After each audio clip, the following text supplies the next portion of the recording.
अस्सलाम वालेकुम dear readers, कैसे हैं आप सब लोग। उम्मीद है आप सब लोग ठीक होंगे। तो आज हम हाजिर हैं गरहारा तो मैं तुम्हारा की किस्त नंबर 5 के साथ। राइटर एमन रज़ा, जिसने अभी तक चैनल को सब्सक्राइब नहीं किया वो जल्दी से सब्सक्राइब कर लें और अच्छा सा प्यारा सा कमेंट कर दें। हीरो आपको पता चल जाएगा बहुत जल्द आगे कौन है।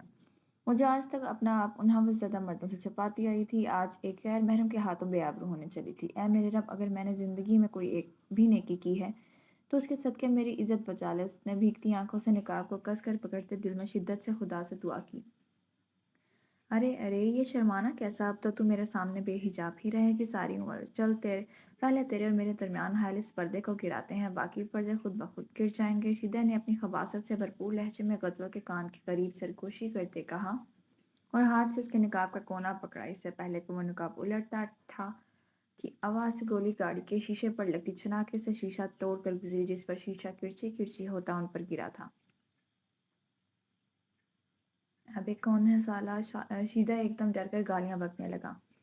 गाड़ी का दरवाज़ा खोलकर झटके से किसी ने शीदे को बाहर खींचा था, जो टूटे शीशे से रगड़ खाता बाहर गिरा था। जबकि अपने मोहसिन का चेहरा देख गज़ल वहीं साकित हुई थी। उसे ज़रा भी उम्मीद नहीं थी कि बुराक यलमाज शाह इस वक्त उसे बचाने आएगा, मगर खुदा ने उसे ही गज़ल का मोहसिन बनाकर भेजा था, जिसे वो अपना सबसे बड़ा दुश्मन समझती थी। बुराक पर तो जैसे खून सवार हो गया था। वो पेदर पे शीदे का मारता चला जा रहा था, जो लहूलुहान होने के बावजूद अपना बचाव भी नहीं कर पा रहा था। हाथ कैसे लगाया उसे तूने, हिम्मत कैसे की। बुराक उसकी एक टांग पर फायर करते बोला, फिर डर से चिल्लाने लगा था, जिसे आज तक मैंने बेपर्दा ना देखा। तू उसका हिजाब उतारने चला था। बुराक ने उसके उस हाथ पर गोली मारते कहा जिससे वो गज़ल का निकाब उतारने वाला था। गोलियों की आवाज़ पर गज़ल छल होते कदमों से गाड़ी से बाहर निकली। फर्शीदे को लहूलुहान देख और अपनी ज़िंदगी की मिन्नतें करते देख वो बेहोश होने के करीब थी। डर उसके अंदर कुंडली मारकर बैठ चुका था। मुझे मत मारो, मुझे छोड़ दो, आइंदा मैं उसको देखूंगा भी नहीं।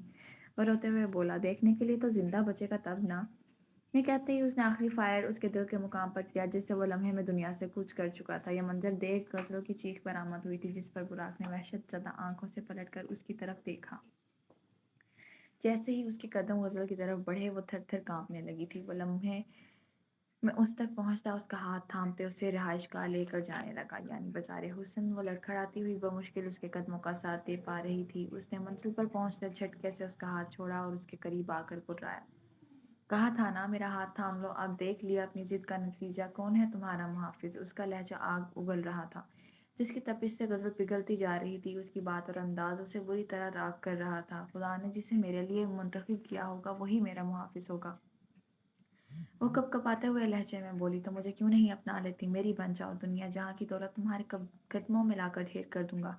तुम्हारी हर ख्वाहिश पूरे करने की इस्तायत रखता हूँ। फिर ये बेरुखी क्यों। वो जब शिद्दत से झंझोड़ते हुए उसे बोला तो बुराक की आंखों में नमी हलकोरे ले रही थी। आप उससे मांग रहे हैं जिसके पास जवाब देने का कोई हक मौजूद ही नहीं, और वैसे भी हम ठहरे तवायफ सादी जिसकी हकीकत आप अच्छी तरह जानते हैं। आपको क्या पता हमारा किरदार कैसा है, क्योंकि अब मर्द खुद चाहे कितना ही रंग मिजाज और किरदार का ख़राब क्यों ना हो, बीवी उसे पाक ही चाहिए होती है। फिर क्यों हमारा पीछा नहीं छोड़ देते।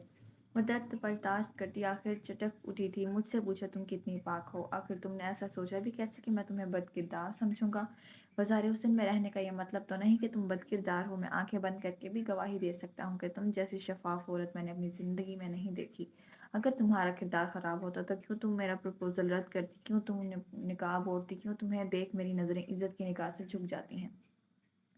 कमल का फूल भी तो कीचड़ में ही उगता है ना। तो फिर तुमने ये बात सोची भी क्यों। वो तो तड़प ही उठा था गज़ल के दर्द भरे लहजे पर, और गज़ल वो इतनी हैरत ज़दा थी कि आज बुराक की बातों पर कि उसकी ज़ुबान हैरत से दंग रह गई थी। आखिर बुराक को उसके किरदार पर इतना यकीन कैसे था, जो कभी किसी और को नहीं हुआ था।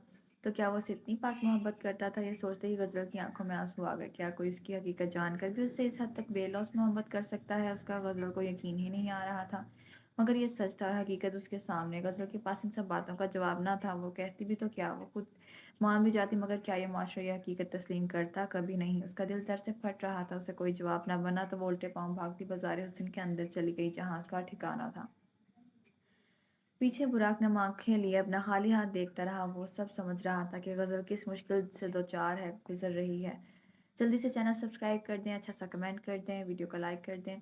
माजी खलील हकीम ने यशमा गुल को साथ हवेली ले जाने का फैसला किया था, और आज वो उसका हाथ पकड़े हवेली में दाखिल हुए थे, जहाँ सब उनके साथ एक लड़की को देख हैरत से खड़े हुए थे। अस्सलाम वालेकुम, उसने अंदर दाखिल होते हुए बुलंद आवाज़ सलाम किया।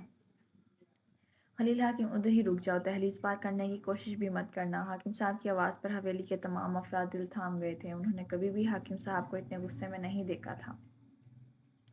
خلیل حاکم کی دہلیز پار کرتے قدم وہیں رک گئے تھے اور اس نے قدم واپس لیے تھے، جبکہ یشما گل حاکم صاحب کی اتنی سخت آواز پر خلیل حاکم کے ساتھ جڑتے کپ کپانے لگی تھیں۔ کہیں خلیل حاکم اپنے گھر والوں کے دباؤ میں آ کر اسے چھوڑ تو نہیں دیں گے؟ یشما گل کے دل میں خوف سر اٹھانے لگا تھا۔ کسے لے کر آئے ہو اپنے ساتھ؟ کیا تم نہیں جانتے کہ حویلی میں باہر کی لڑکیوں کو لانا ممنوع ہے؟ حاکم صاحب کی کرخت آواز حویلی کی در و دیوار ہلا گئی تھی، جبکہ عریج خلیل حاکم کی اکلوتی بہن نے آگے آ کر فوراً ان کا بازو پکڑ کر انہیں شانت کرنے کی کوشش کی تھی۔ جانتا ہوں بابا جان، مگر یہ کوئی غیر لڑکی نہیں بلکہ میری بیوی ہے، اور اس حیثیت سے اس کا حویلی میں داخل ہونا معیوب نہیں۔ خلیل حاکم نے ان کی آنکھوں میں آنکھیں ڈال کر دیکھ کر کہا اور انہیں لیے اندر داخل ہوئے تو وہ اس کی جرأت پر دانت پیستے رہ گئے۔ یشما گل کی خوبصورتی دیکھتی اندر ہی اندر جلن اور حسد کا شکار ہوئی تھیں شمع، کیونکہ وہ اپنی بہن کی شادی خلیل حاکم سے کروانا چاہتی تھیں، اور خلیل حاکم خود ہی باہر شادی رچا آیا تھا۔ یہ ان کی فسادی فطرت سے برداشت نہیں ہو رہا تھا۔ شہروز کبیر حاکم خوشی خوشی اپنے چاچو سے جا لپٹا تھا۔ اپنی نئی چاچی بہت پسند آئی تھیں اسے۔ چاچو آپ آ گئے، میں نے آپ کا بہت انتظار کیا، اور یہ کون ہے؟ کیا میری چاچی ہیں؟ شہروز نے پرجوش لہجے میں سرخ چہرے کے ساتھ کہا، تو یشما گل کو بے ساختہ اس پر پیار آیا تھا، مگر اس وقت اپنا پیار اس پر ظاہر نہیں کر سکتی تھیں کیونکہ یہ معاملہ گمبھیر تھا۔ جی بیٹا، یہ آپ کی چاچی ہیں اور آپ کے ساتھ کھیلیں گی بھی۔ ابھی آپ اندر جاؤ، میں آتا ہوں۔ انہوں نے شہروز کو بلا پھسلا کر اندر بھیج دیا تاکہ وہ باہر کے حالات سے ناواقف رہے۔ خلیل حاکم جیسے ہی حاکم صاحب کی طرف بڑھے، انہوں نے خلیل حاکم کو آگے بڑھنے سے روک دیا۔ وہیں رک جاؤ، ہمارا تم سے کوئی تعلق نہیں۔ جب تم جانتے ہو کہ ہماری بہو حویلی کی ہونی چاہیے تو پھر تم نے باہر شادی کیسے کی؟ وہ غصے سے بولے تو خلیل حاکم ایک دم ان سے لپٹ گئے۔ بابا جان، میں معافی چاہتا ہوں، میرا ایسا کوئی ارادہ نہیں تھا، مگر حالات ہی کچھ ایسے ہو گئے تھے۔ اور پھر دیکھتے ہی دیکھتے خلیل حاکم نے انہیں سب حالات سے آگاہ کرتے گئے کہ کیسے یشما کے ماں باپ اس دنیا میں نہیں رہے اور انہیں یشما گل سے شادی کرنی پڑی۔ اس معاملے میں وہ بظاہر حسن کا سارا قصہ حویلی والوں سے چھپا گئے تھے، کیونکہ وہ نہیں چاہتے تھے کہ یشما گل کے ماضی کے بارے میں کسی کو بھنک بھی لگے، کیونکہ اگر حویلی والے یشما گل کے ماضی کی حقیقت جان جاتے، بے شک اس میں یشما کا کوئی قصور نہیں تھا، تو کبھی بھی اس سے رشتے پر حامی نہ بھرتے، نہ ہی یشما گل کو اس حویلی میں داخل ہونے دیتے۔ عریش نے بھی اپنے بھائی کی صورت دیکھتے اپنے بابا کو قائل کیا۔ سب کے اصرار پر حاکم صاحب مان گئے تھے اور انہوں نے آگے بڑھ کر یشما گل کے سر پر پیار دیا اور اس معصوم کو اپنی بیٹی بنا لیا۔ یشما گل کے ماں باپ کا سنتے انہیں دلی افسوس ہوا تھا، مگر اس سب منظر میں ایک شخص ایسا بھی تھا جو بھامبڑ کی طرح چل رہا تھا اور اندر سے حسد اور جلن کا شکار ہو رہا تھا، اور اس کی جلن یشما گل کی زندگی میں کیسا طوفان لانے والی تھی، اس سے ہر کوئی انجان تھا۔ جلدی سے چینل سبسکرائب کر دیں اگر آپ چاہتے ہیں کہ کل بھی ایپیسوڈ آئے۔ آپ لوگوں کا اتنا اچھا رسپانس نہیں آ رہا۔